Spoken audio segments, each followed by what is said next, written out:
DRT Motorsports. We're here in beautiful Sand Hollow for the UTV Takeover event, and we're here with UTV Source featuring our new products for our Maverick R.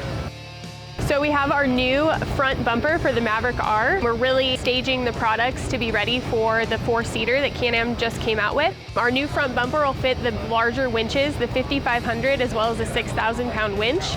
We also have our new fender set. It adds some styling to the front end of your car as well as protection. We also have our ABS hood that integrated with the fenders. It really adds an aggressive DRT styling look to the front end of your vehicle. We have the front and rear sway bar links, the rear radius rods, as well as a tie rod kit. The inside of the car, we have a new billet grab handle.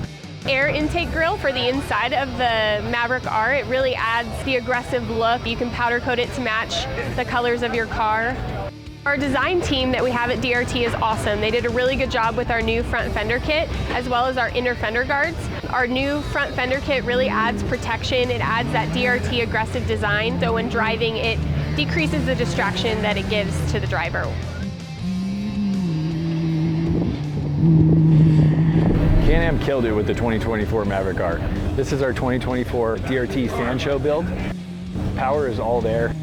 It's got tons of power. My favorite thing is the suspension geometry. The car is just super stable at speed. It drives really, really straight, and it's just a blast to drive. Even at speed, sideways, this thing just feels like a walk in the park. Some of the things that we felt like we could improve on after spending some time in this car is storage is the biggest one. So we added a DRT trunk enclosure to this car and then a tire carrier. They work together or independently. It gives customers a way to store their cooler, store their tools. Whatever you want to bring with you on a ride, you can do with our DRT trunk enclosure. Some other stuff that we noticed is there's a lot of plastic in the interior of this car.